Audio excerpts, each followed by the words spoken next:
আসসালামু আলাইকুম। সকাল হয়েছে। সকালবেলায় রবি এসেছে মোহনবাবুর বাড়িতে আর ডাকছে, মোহনবাবু, মোহনবাবু, কোথায় গেলেন? একটু বাইরে আসুন। তখন মোহনবাবুর স্ত্রী বলল যে, ওই দেখো তো, কেউ যেন তোমার নাম ধরে ডাকছে, মোহন, বাইরে এসো। মোহন ভারী কণ্ঠায় বলল, হ্যাঁ, আমিও কিছু সময় ধরে আমি আমার নাম ধরে কাউকে ডাকতে শুনলাম। যাই, বাইরে গিয়ে দেখি কে আসলো, এত সকালবেলা কিসের জন্য ডাকছে। কথা বলেই মোহনবাবু বাড়ির বাহিরে বের হলেন। সে দেখতে পেল যে তার বাড়ির সামনে দাঁড়িয়ে আছে রবি। সে রবিকে দেখতে পেয়ে রবির দিকে এগিয়ে গেল। রবিকে জিজ্ঞাসা করলো, কি হলো রবি, এত সকালবেলা আমার বাড়ির উঠোনে কেন, আর এত জোরে জোরে ডাকছো কেন, কি হয়েছে বলো? তখন রবি বলল, দেখুন, আমার জমিতে অনেক ধান পড়ে আছে, আপনার ট্রাক্টরটি দিয়ে আমার ধানগুলো বাড়িতে আনতে হবে। মোহনবাবু বলল, তো বেশ, তো আমি তোমাকে আমার ট্রাক্টরটি দিয়ে দিচ্ছি। আমি রতনকে ফোন করছি, ও তোমার সব ধান এনে দেবে। তখন আমরা দেখতে পেলাম মোহনবাবু তার নিজের ফোন দিয়ে রতনকে ফোন করছে আর বলছে, রতন, তুই কোথায়? তাড়াতাড়ি আমাদের বাড়িতে আয়, একটি ভাড়া পেয়েছি। তখন আমরা দেখতে পেলাম যে রতন বলছে, আমি তো বড় বটগাছের নিচে বসে আছি, বিশ্রাম নিচ্ছি। আচ্ছা, আপনি যেহেতু ডাকছেন, আমি আসছি। কথা বলেই রতন ফোনটি রেখে দিল আর মোহনবাবুর বাড়ির দিকে রওনা হলো। কিছুক্ষণের মধ্যেই রতন মোহনবাবুর বাড়িতে পৌঁছে গেল। আসলে এই ট্রাক্টরটির ড্রাইভার ছিল এই রতন মিয়া। তখন মোহনবাবু বলে উঠল যে, রতন, তুই রবির জমি থেকে সকল ধানগুলো বাড়িতে দিয়ে আয়, আর হ্যাঁ, বিকালের মধ্যেই ফিরে আসবি। তখন রতন বলল, ঠিক আছে, আপনি যেভাবে বলছেন আমি সেভাবেই করব। আমি রবির ফসলগুলো বাড়ি দিয়ে আসব। কথা বলেই আমরা দেখতে পেলাম যে রতন তার ট্রাক্টরের দিকে যাচ্ছে।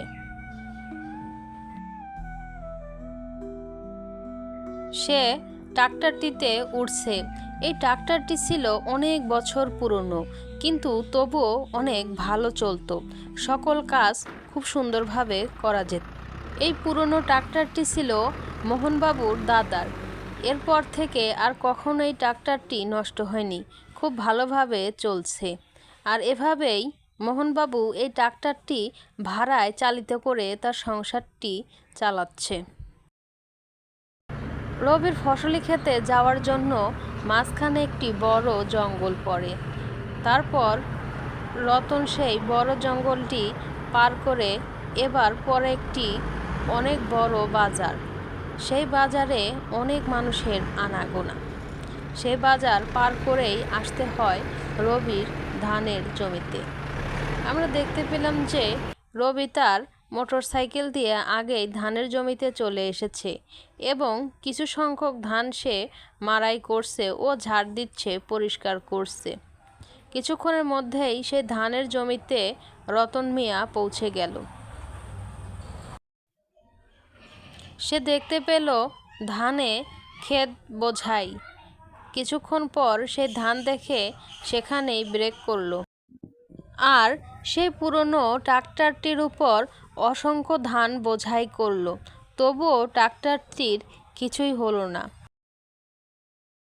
এদিকে রবিও তার ট্রাক্টরের পিছনে পিছনে দৌড়াতে লাগলো, কারণ তাকে তো বাড়ি গিয়ে দেখাতে হবে কোথায় ধানগুলো রাখতে হবে। এদিকে এতক্ষণে রতন তার ট্রাক্টরটি নিয়ে রবির বাড়ির উঠোনে পৌঁছে গেছে। সে বুঝতে পারছিল না কোথায় এই ধানগুলো নামিয়ে রাখবে। কিছুক্ষণের মধ্যে আমরা দেখতে পেলাম যে রবিও তার বাড়িতে এসে পৌঁছালো। রবিকে দেখে রতন গাড়ি থেকে নামলো আর রবির দিকে এগিয়ে গেল। তখনই রতন রবিকে বলে উঠল, রবি, তোর ধানগুলো কোথায় রাখবো? আমি সে কত সময় ধরে অপেক্ষা করে আছি, কোথায় নামাতে বলিস? তখন রবি বলল, তুমি ঠিক আমার উঠোনের মাঝ বরাবর আমার এই ধানগুলো নামিয়ে দিয়ে চলে যাও। তখন আমরা দেখতে পেলাম যে রবির কথা মতো রতন ধানগুলো নামিয়ে রাখলো। রবি বলে উঠল যে আমার কাছে আজকে টাকা নেই, আমি কালকে মোহনবাবুর বাড়িতে গিয়ে টাকা পৌঁছে দিয়ে আসব। তখন রতন বলল, আচ্ছা ঠিক আছে, তাহলে এবার আমি যাই, তুমি সকালে গিয়ে মনে করে কিন্তু টাকাটা পৌঁছে দিও।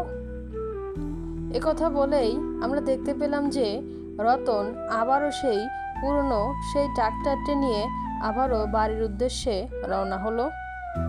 এবার আর জঙ্গলের রাস্তা নেই, সে রবির বাড়ি থেকে শর্টকাটে একটি রাস্তা দিয়ে মোহনবাবুর বাড়িতে যাচ্ছে, কারণ তার ট্রাক্টরটা তো বাড়িতে পৌঁছাতে হবে। বাড়িতে পৌঁছানোর পরেই মোহনবাবু বলে উঠল যে কই, কত টাকা দিয়েছে, টাকাগুলো দাও। তখন রতন বলল, রবি কোনো টাকা দেয়নি, সে বলেছে কালকে সকালে এসে টাকা দিয়ে যাবে। তখন মোহন বলল, আচ্ছা ঠিক আছে, তাহলে তো কোনো সমস্যা নেই, সকালে টাকা দিয়ে গেলে। রতন বলল, এবার আমার সময় হয়েছে, বিকালে আবার একটু বাজারে যেতে হবে, আমি তাহলে আসি। এ কথা বললেই আমরা দেখতে পেলাম যে রতন আবারও তার বাড়ি ফিরে গেল। পরের দিন সকাল হলো। সকালবেলায় খুব দ্রুত রবি আবারও মোহনবাবুর বাড়িতে উপস্থিত হলো। তখন রবি জিজ্ঞাসা করলো, কালকে কত টাকা ভাড়া হয়েছে ট্রাক্টরের? তখন মোহনবাবু বলল, ভাড়া হয়েছে মাত্র 500 টাকা। তার সেই 500 টাকা বুঝিয়ে দিল রবি।